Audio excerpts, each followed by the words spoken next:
Minha mãe era uma garota de programa e quando ela engravidou de mim, ela tomou todos os remédios possíveis, ela fez de tudo pra tentar me abortar.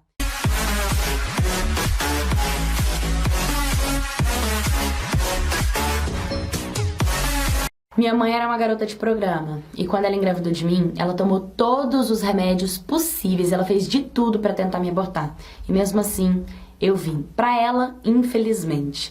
As pessoas contam que ela era tão desleixada comigo que, assim, as pessoas que frequentavam a casa dela não eram pessoas boas, assim, de índole, né? Mas eu via umas vezes falando, ô, que isso, cara, sua filha tá vazando merda, tá toda cagada, tem que trocar a fralda. E, tipo, minha mãe não tava nem aí, então vazava xixi, vazava cocô, ficava com fome. Sem contar que algumas pessoas falam que ela colocava cachaça na minha mamadeira pra eu poder tomar, pra eu poder dormir, pra ela poder fazer os programas dela. E também contam que todas as vezes que chegava alguém lá em casa, ela perguntava se não queria me levar. Era homem, era cliente, era amiga, era qualquer pessoa que passasse na rua, ela perguntava se não queria me levar, entendeu? E acabava que nisso teve algumas pessoas, óbvio que ninguém quis me pegar. Teve uma mulher que ela fazia um serviço no bairro da minha mãe, ela distribuía cestas básicas para algumas famílias pobres e aí bateu no portão da minha mãe. E foi quando ela pegou e ofereceu eu pra ela, falou que não me queria, que não dava certo ficar comigo, que eu tava atrapalhando a vida dela. E essa mulher ficou com dó de mim e me pegou e me levou pra casa. Só que quando chegou lá, acaba que o marido dela não me quis de jeito nenhum, falou que não, que pra me devolver, que eu era muito magra, eu era feia, eu era descabelada, desmilinguida. Por quê? Porque eu não tinha cuidado nenhum, né, gente? Eu não tinha, assim, uma boa alimentação, não tinha nada. Então eu era estranha aos olhos de quem tava me pegando pra me criar naquele momento. E aí ela pegou e me levou na casa do pai dela, que no caso é o meu avô, né? E aí, quando chegou na casa do pai dela, o pai dela pegou e achou lindo, se encantou por mim e falou, eu quero ficar com ela. Só que quem não quis ficar comigo dessa vez foi a mulher dele, né? Então ele pegou e falou assim, não, mas a gente vai ficar com ela do mesmo jeito. E a mulher dele não quis, mas me aceitaram. E então, no caso, a mulher que me pegou na casa da minha mãe virou a minha irmã, né? E o pai dela, o meu pai também. E assim em diante. Só que como a mulher dele não gostava nem um pouco de mim, ela acabava assim, me batendo, me maltratando, me xingando, me desmerecendo. E aquilo me fazia mal pra caramba. Eu lembro que quando eu tinha 8 anos de idade, eu já tava começando a entender bastante tudo que acontecia. Toda vez que ela me batia, que ela me xingava, eu dava um jeito de me vingar dela. Por exemplo, ela amava dormir depois do almoço na rede. O que eu fiz? Eu cortei todos os fios da rede, deixei só um fiozinho pra quando ela dormisse eu fosse lá e cortasse, ela caísse de costas do chão pra ela machucar.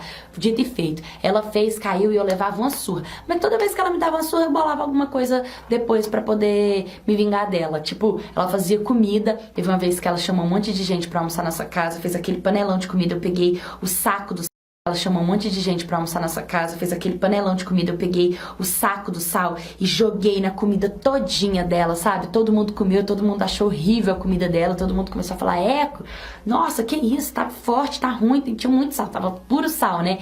E ela sabia que tinha sido eu que aprontava, então ela ia lá e me batia de novo. Mas toda vez que ela me batia por conta de alguma coisa, eu ia lá e me vingava dela. E ela falava que eu ia ser pior do que minha mãe biológica, que eu não prestava, que eu não ia valer nada, que eu ia crescer, ser uma coitada, que o maior arrependimento da vida dela era ter me pegado pra criar.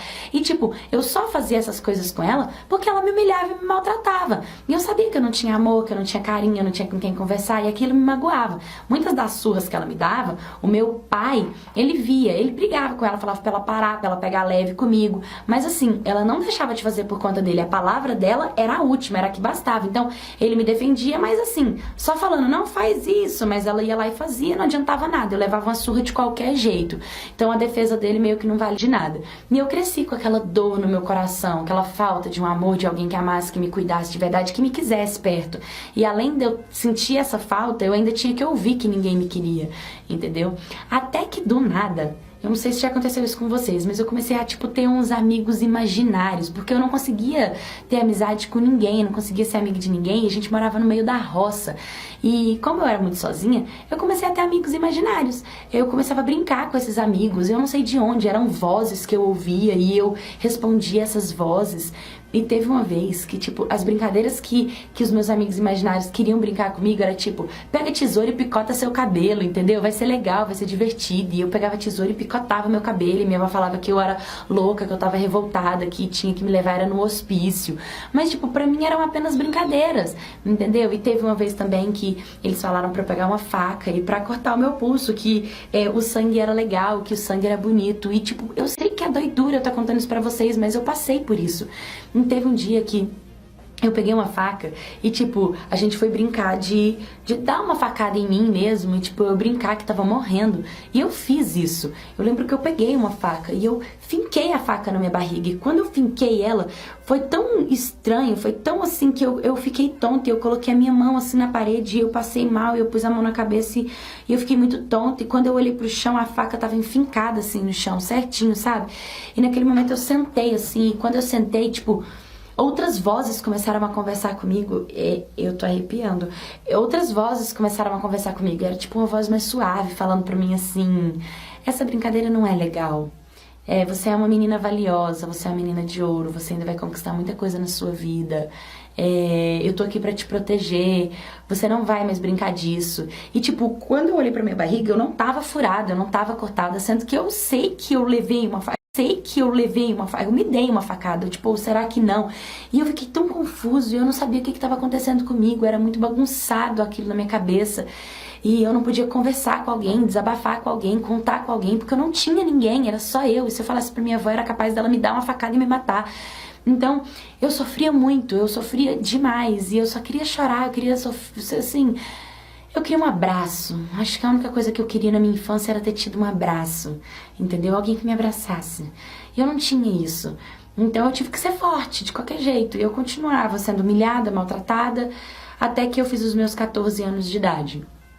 E quando eu fiz 14 anos de idade, a minha mãe mandou eu ir morar com a minha irmã, que é a pessoa que me pegou na casa da minha mãe biológica, que me achou, né? E eu fui, porque ela já tava com 4 filhos e precisava de ajuda pra cuidar dos meus sobrinhos, no caso. E eu fui. Só que eu cheguei lá, a minha irmã também me maltratava muito. Tipo, eu pensei que lá eu poderia ter uma vida melhor, que lá seria melhor pra mim, que eu ia entrar numa escola nova, fazer novas amizades. Mas, cara, a minha irmã me tratava pior do que a minha mãe. Ela não tinha paciência, porque eram 4 crianças chorando na cabeça dela. E ela ficava com raiva das crianças e descontava tudo nelas e descontava em mim. E eu tentava defender os meus sobrinhos e ela acabava brigando comigo e me tratando, e assim, pior do que, sei lá, ninguém merece ser tratado daquele jeito, nem animal, entendeu? E ela, às vezes, me deixava sem comer e era, assim, horrível. Eu vivi um trauma, assim, horrível. Ela foi e engravidou do 5º filho dela. Só que foi uma gravidez de risco, porque ela já não era mais novinha e ela tinha problema de saúde, então... a gravidez dela inteira foi de risco. E ela vivia tendo que ir pra cidade grande pra poder fazer tratamento. E nisso ela tava praticamente morando na cidade grande. E eu ficava cuidando dos meus sobrinhos. O meu cunhado não foi com ela porque ele trabalhava. E ele chegava do serviço e várias vezes ele tentava fazer coisas comigo quando os meus sobrinhos dormiam. E aquilo, eu ficava apavorada, eu corria dele em volta da casa, tipo, era horrível. Eu falava pra ele parar, e eu falava pra ele que eu ia contar pra minha irmã, e ele falava, se você contar eu te mato, ninguém gosta de você, ninguém te quer, entendeu? Aí ele falava assim, fala sério, olha de quem você nasceu, você é fruto de um estupro e você não quer ser estuprada. Acorda, isso é normal, não vai doer. Tipo, ele falou tanta coisa bizarra, tanta coisa pesada na minha cabeça, tipo, ele me fez tão mal que eu não dormia. Eu tentava não dormir, eu ficava assim, eu tava caindo de sono, porque eu era empregada, eu tinha que estudar, eu tinha que fazer comida para as crianças, eu tinha que fazer as crianças dormir, eu tinha que dar banho, eu tinha que cuidar de mim. E tipo, eu tava extremamente cansada, eu sentia um peso gigantesco em cima de mim. E quando era hora de dormir, eu não tinha coragem de dormir, porque eu tinha medo dele. E tipo, eu tava dormindo e eu ficava assim, e eu colocava meu olho assim, tipo, segurava, eu tentava fazer de tudo, e eu falava, meu pai amado, pelo amor de Deus, eu não quero dormir, esse homem vai fazer alguma coisa comigo. E eu ficava assim pra não dormir, sabe? Tipo, com 14 anos passando por essa situação. Eu acabava dormindo. Eu não conseguia ficar acordada, era impossível ficar acordada. Não existe energia que segure uma pessoa assim, uma adolescente assim. Até que teve um dia que eu acordei e eu tava completamente pelada. Completamente pelada. E o meu cunhado tava em cima de mim. Foi um desespero. Ele colocou a mão na minha boca e ele fez o que ele queria fazer comigo, entendeu? eu não tinha menstruado ainda. Com 14 anos de idade eu ainda era mocinha, eu era menina ainda, eu não era mulher, eu ainda não tinha me tornado mulher, eu não tinha corpo de mulher, eu era criança. Ele abusou de mim. E depois daquele dia eu já imaginei que ele faria aquilo todos os dias comigo. Era só uma vez pra ele fazer todos os dias. Então no outro dia, quando eu acordei, que eu acordei machucada, dolorida, doendo, eu tomei um banho, chorando, e eu fui pra escola, e quando eu cheguei na escola eu conversei com uma amiga minha. E aí eu contei pra ela o que aconteceu. E aí naquele momento ela falou, você não vai voltar pra casa.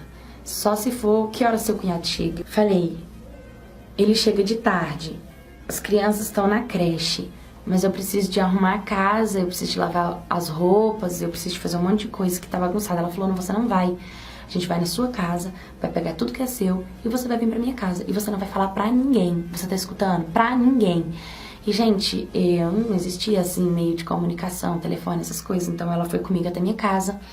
Eu lembro que eu coloquei tudo em sacola de supermercado, minha sacola plástica, não tinha muita coisa, eu fui pra casa dela. E eu nunca tinha ido na casa dela, assim, ficado na casa dela. E quando eu cheguei lá, só morava ela e a mãe dela. E elas trabalhavam com artesanato, decoração de festa, lembrancinhas de festa, essas coisas. E aí foi onde ela me ensinou a pintar as caixinhas, a decorar as coisas, decorar com balão. Ela, começou a me ensinar tudo isso. Ela perguntou se eu tinha interesse. E eu falei que, claro, era o meu sonho trabalhar mesmo, ganhar meu dinheiro. E foi onde muitas das minhas dores, das minhas feridas começaram a ser cicatrizadas. Foi através da arte. Foi através do artesanato, foi pegar madeira, colar madeira com madeira e criar caixinhas, criar caixonas, criar coisas diferentes, caixas de bijuterias, decorações, mexer com festa, mexer com tudo isso. E ali eu descobri que eu tinha um dom, eu tinha o dom da criatividade, eu tinha o dom da arte, eu conseguia produzir coisas que nem elas conseguiam, entendeu? Que foram essas caixas de bijuterias, caixas de maquiagem, coisas de colocar pincel, lápis de escrever, lápis de cor, várias coisinhas assim, bem legais mesmo, dando ouro, entendeu?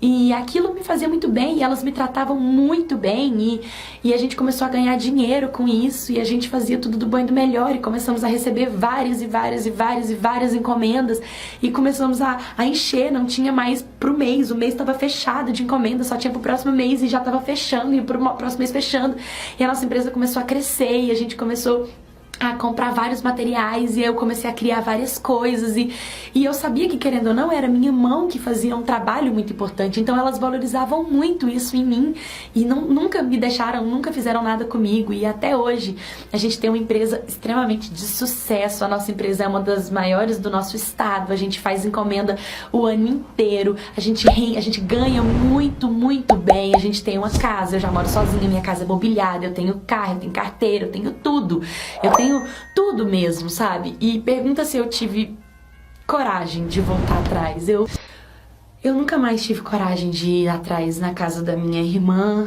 nem na casa da minha mãe, nem na casa de quem me adotou. Sabe quando você quer apagar o seu passado, fingir que ele não existiu na sua vida? Foi o que eu fiz. A forma com a qual eu lidei com o meu trauma psicológico, com a qual eu lidei com a dor que eu senti, com o que eles fizeram comigo, foi fingindo que eles não existem. E às vezes pode parecer que eu sou uma ingrata, mas eu agradeço por eles terem me criado de mau jeito, com mau gosto, me maltratando, me humilhando, mas eu agradeço. Mas eu não tenho vontade de voltar lá, entendeu? Eu acho que eu não preciso ir lá pra dar perdão. Eu não preciso ir lá e falar eu te perdoo, porque eu nem sei se eles vão querer pedir perdão pra mim, entendeu? Eles são as pessoas que mais desacreditaram em mim, que mais me humilharam, que mais fizeram tudo pra mim. Então, hoje eu agradeço de ter minha vida, de ter minha carreira, de fazer sucesso, de ter conquistado o que eu conquistei. E eu perdoo eles daqui, da onde eu tô. Então, gente, por mais que você passou por todo o trauma, todo o problema do mundo, acredite, tem uma coisa que eu agradeço também. Sabe aquela voz que eu ouvi lá na casa da minha mãe adotiva, quando eu tentei me matar com a facada, que falou que a minha vida ia ser valiosa, que eu era valiosa? Aquela voz foi a primeira voz que falou algo positivo na minha cabeça. Até então, eu só tinha deixado as vozes ruins falar dentro de mim. Então, tenta sempre dar espaço pra luz, dar espaço espaço para coisas boas, dá espaço pro sucesso, entende? Tenta olhar sempre alguma coisa pelo lado positivo e acredita nesse lado positivo, luta por esse lado positivo. Depois daquilo eu ainda fui estuprada e, tipo, nunca tive coragem de denunciar, porque nem prova não tinha, entendeu? E então é só mesmo para vocês acreditarem que quando a gente quer realmente acontece, Deus faz milagres na nossa vida, e eu acredito muito que a minha história de milagre, minha história de superação pode sim ajudar outras pessoas a acreditarem na própria história.